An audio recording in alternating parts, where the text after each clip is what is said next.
So today I wanted to talk to you guys about the most common internet dangers for kids. And this is just to try to give parents some information so that you're more prepared so that we can protect our children.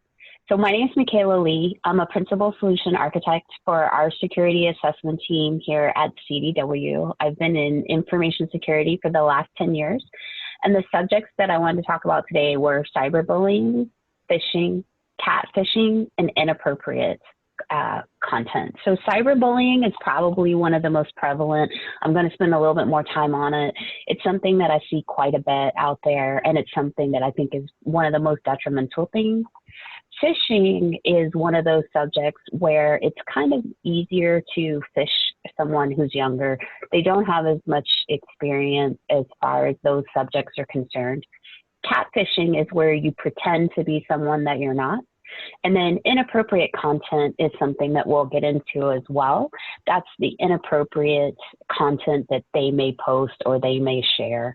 And we want to make sure that you have the information to secure your kids and to make sure that they have a safe online presence. So one of the first things I wanted to get into was the top 7 dangers of the internet for kids. So malware is a huge thing. Falling for scams. They're probably not going to fall for the Nigerian prince that has millions of dollars, but things that are prevalent to them, such as free access to online games or special features within a game. Young people are great marks for phishing and for cyber criminals. We want to make sure that we are educating our children, that we're aware of those so that they aren't, embedding malware within our network, within our systems. Posts that may be problematic in the future, that's something that kids generally don't think about. And those could be anything from unintentional racial slurs, unintentional bullying, unintentional jokes that really weren't meant to hurt anybody that they might have thought were funny. Those are things that could come back and get them in the future. Falling for online scams, get rich quick, how to make a job, how to make money by reviewing games. Those are things that are specifically targeted towards our children. Private information. And there is a huge deficit on what kids think is private information and what we think is private information and what I know is private information. And private information is something that we really need to focus on. Private information includes where you're going, where you're at, where you're going to be going. Those are all things that could lead to predators. Online predators is the next thing that we'll talk about.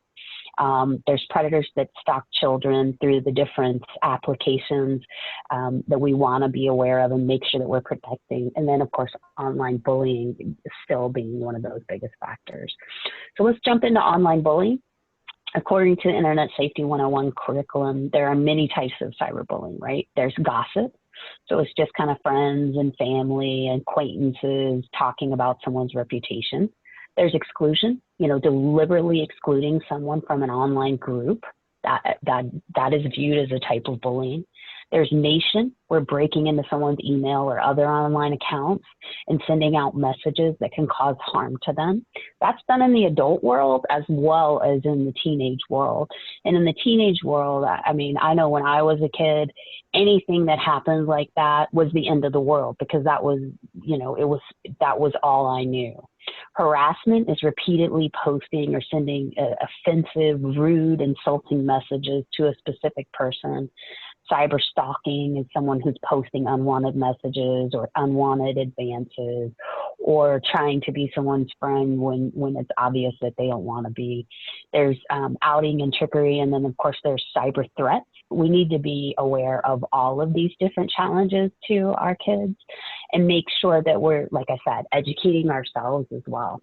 So here's some cyberbullying facts that are kind of sobering. 90% of teens agree that cyberbullying is a problem. I know that when we were kids, many of us dealt with bullies, many of us dealt with teasing. The difference was from when we were growing up to today is when we left school, it ended. It didn't follow us home. The most they could do is make a phone call to us and our parents could hang up or leave the phone off the hook. It was pretty simple. Today, that follows you, your social media presence, and bullying can follow you around 24 hours a day. There's no way to get away from it. Only 1 in 10 victims will inform a parent. And bullying victims are 2 to 9 times more likely to commit suicide or consider committing suicide. So that's a big statistic out there. And that's something that we need to not only prepare our children for, but we need to be watching for signs of that as well. So is it bullying? We want to make sure that our kids understand what bullying really is. Is it joking around? And what does joking around look like? Joking around means that no one is getting hurt. You know, it's just a fun one-time thing. Someone's being mean on purpose. Maybe they're having a bad day.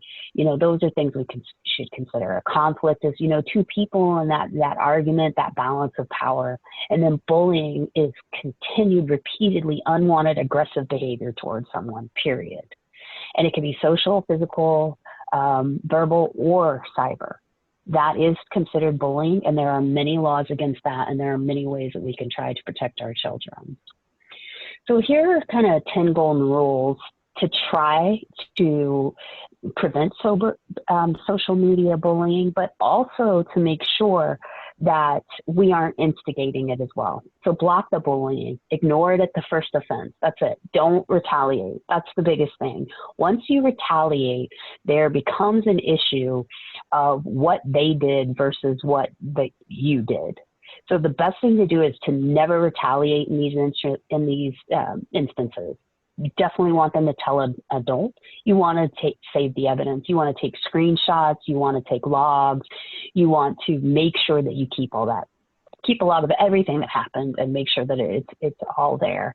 Report it to the social media site or to the school or whatever it is that you need to do. If it's bad enough, you definitely want to report it to the authorities. Don't share your passwords or account, and keep it kind. I mean, that's the biggest thing. If we can push out and make sure that we're not hurting anyone's feelings so that they feel the need to retaliate and bully against us, a lot of the times we can stop that. And then, of course, crush any cruel content. Don't reshare things. Don't do those types of things. So this is a subject that I wanted to touch on. This is catfishing. So this is me, this is Lucy. Your child has met a 13-year-old online. Your child has made an arrangement to meet Lucy at the park. Your child does not know Lucy. Lucy is a 45-year-old. So cyber predators, these days sexual and other predators, often stalk children on the internet, taking advantage of their innocence, lack of adult supervision, and abusing their trust. This can culminate in children being lured into dangerous personal encounters in real life. These predators lurk on social media, gaming platforms that appeal to children. The same virtual venues where anonymity facilitates cyberbullying, right? They can exploit not only children's innocence, but they can also use their gift for imagination. Let's play pretend, quote unquote. It's a common and healthy part of online gaming and interaction, but predators can use it to use it as a hook to pull small children in. You really want to watch for warning signs that your child is being targeted by an online predator. These can include spending long hours online, especially at night, phone calls from people that you don't know. Anytime you're getting unsolicited gifts that are arriving in the mail, that's something that should be a red flag. Your child suddenly turning off the computer whenever you walk in, or changing the screen every time you walk in the room. Withdraw from family life and reluctance to discuss their online activities. Talk to your kids, keep that open communication. One of the ways that cyber criminals are able to do this is by a site called Shonen. And there is a specific example of someone who was at a Starbucks that was looking at traffic, looking at geotags, and a teenager did post that they were at Starbucks with their friends. One of their friends had a compromised account. So this person took their friend's account because the credentials were out there and sent the friend a note, hey, you left your bag when you were at Starbucks. Let's meet over at the park and I'll return it to you. Luckily, that child didn't go to the park because of the fact that they didn't, in fact, leave a bag. But that's just one of many examples. So Shonen is a place where I can go and see outside cameras. It was built for a good reason, but now it's used for very dark reasons as well. But I can look at cameras that are external facing, microwaves, refrigerators, cameras that you might have in your house or pointing at your house. These are all things that I can see from this. And the fact that I can geolocate people based upon their post is a way for me to target youngsters. So we want to teach our kids online safety big time. Don't, personal information is a secret. You don't use your real name when you're on personal media. You don't share where you live. You don't share what town you're in. You don't share where you're going or you're going on vacation. You never meet anyone in person without your parent or a caregiver. Never accept messages, emails, or requests from unknown people, ever. Remember, reality. Not everyone tells the truth on the internet. In fact, I have a saying, if it's on the internet, it's probably a lie. And then if anything, or anyone online is trying to talk to you, please tell your parents immediately. So 21 apps that I would want every parent to be aware of. I'm going to just tell you the apps because I don't have time to dig into all of them. I will tell you that there are 3 on here that really bother me, and that's TikTok, Snapchat, and Hot or Not.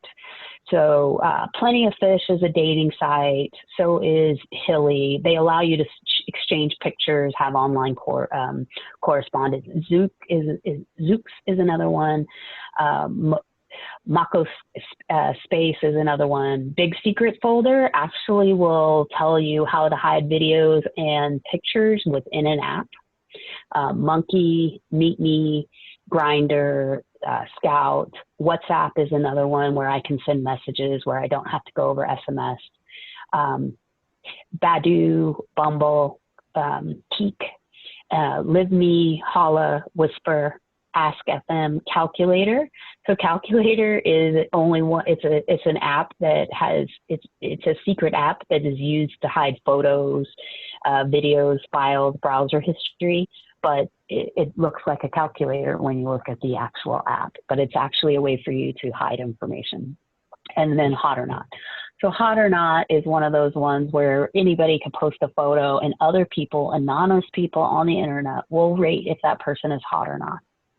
And it is a horrible way for cyberbullying and for other activities. TikTok is one of those apps that is watched quite a bit, but it has been used by cyber criminals quite a bit. And then Snapchat has had many issues as far as information leaking out, people taking screenshots, and I'll get into that one as well. So Snapchat, 30 million Snapchat. 30 million times a day, Snapchat is used every single day. 1 in 6 teens have received a nude or a semi-nude photo via text message.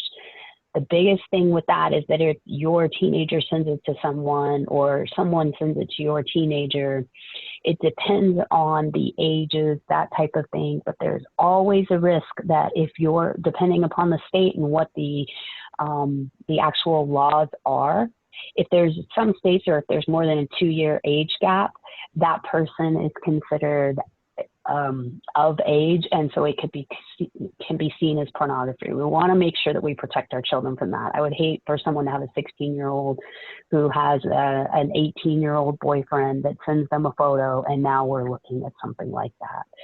20% of teenagers have admitted to sending nude or semi-nude images on their cell phone. And Snapchat is the 4th most popular free iPhone app. So think before you snap. Posts that come back to haunt a child later in life, this is definitely one of those places. The internet does not have a delete key, period.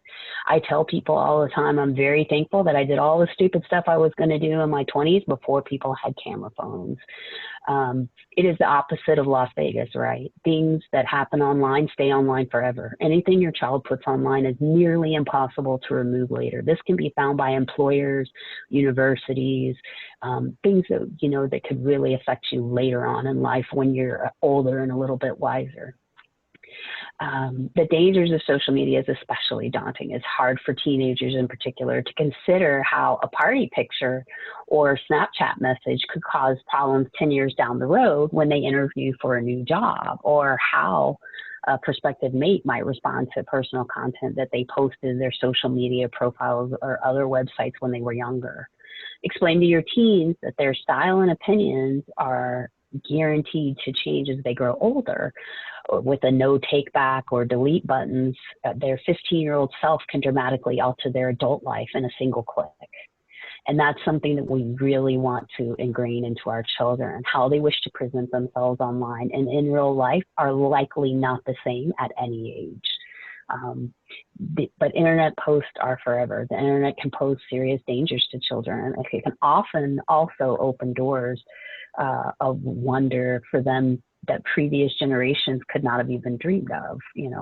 Help ensure that our children are being safe online by making sure that they understand that the ramifications of this and what it can cause later on in life. And then Facebook, the biggest thing, tell your kids, think before they post, connect only with friends, be kind to others, don't share your password, and have unique passwords for everything. If they have to have a notebook in order to have all their passwords, or if you get a family program so that you can have all your passwords in the same place, that works out as well. There's things like LastPass Keeper, KeePass2. You can separate and have an account just for your kids to have their passwords, which will be unique passwords, harder for people to crack, but then you also have access to those. Anytime you can have two-factor authentication or multi-factor authentication, make sure that you set that up. Keep your settings private at all times, and don't be hurtful towards others. That's going to go a long way towards ensuring that you don't get bullied in return. Social media tips: don't post anything that you would be embarrassed for others to see, including your parents. And assume that everything you text or post anywhere that anyone can see it. Even though you can delete something, that you can never permanently erase anything that's been published on the internet. Be careful about oversharing. Social media is meant to be social, but you don't need to share every detail all the time.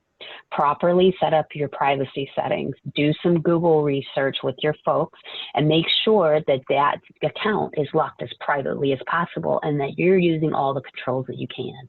Make sure that profile is secure. You don't want anyone to be able to log into your account, and you don't want to get hacked.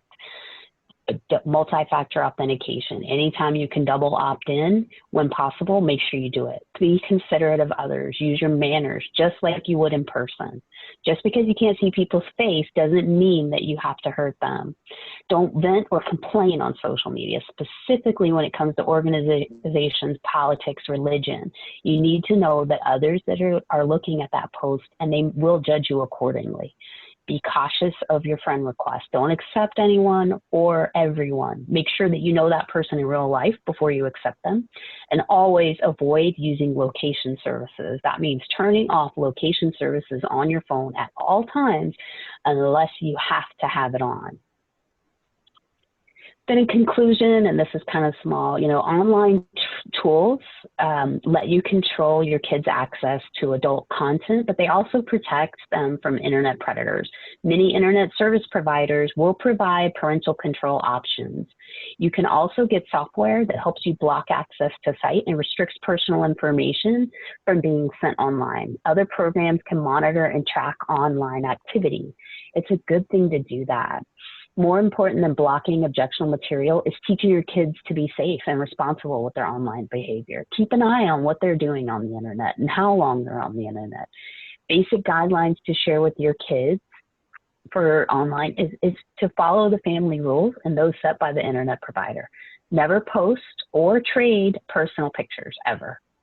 Never reveal personal information such as address, phone number, the school, or your location. Use only a screen name and don't share passwords. Don't ever use your real name. Use a screen name. Think of something fun. Never agree to get together with anyone in real life unless your parent is there and agrees to it. Never respond to a threatening email, message, post, or text. Do not respond to those. Do what you need to do as far as reporting those. Like I said, if you have to get the authorities involved, don't be afraid to do it. I'd rather get them involved earlier than later. Always tell a parent or a trusted adult about any communication or conversation that's scary or hurtful. You know, if something hurts you, make sure that it's, you know, if you tell your kids if something hurts you, come tell me and we'll figure it out together. Basic guidelines for parental supervision is spend time online together and teach your kids what it's like to have inappropriate behavior. Keep the computer in the common area where you can watch and the monitor is in use, not in their individual bedrooms. Monitor how much time is spent on smartphones and tablets. Bookmark your kids' favorite sites for easy access so they can just click it. You can pin it to the desktop as well. Check your credit card and your phone bills for any unfamiliar account charges that you might see. A lot of the time, if they get a phone number, they can also charge to your online account that way. Find out what and if any online protection is offered by your child's school, after school center, friend's home, or any place where your kids are going to use a computer without your supervision. And take your child seriously if he or she reports an uncomfortable online exchange. You want to make sure that you look into that. And the last thing that I will also include with this presentation, if you would like, is I can tell you that there are many there are child-parent contracts, and sign those. They talk about the penalties right from the start. If you know what acceptable behavior is, what will happen if you break the rules, and what the consequences will be. And they go a long way to make sure that you start that open dialogue. That's all I have for now. Thank you.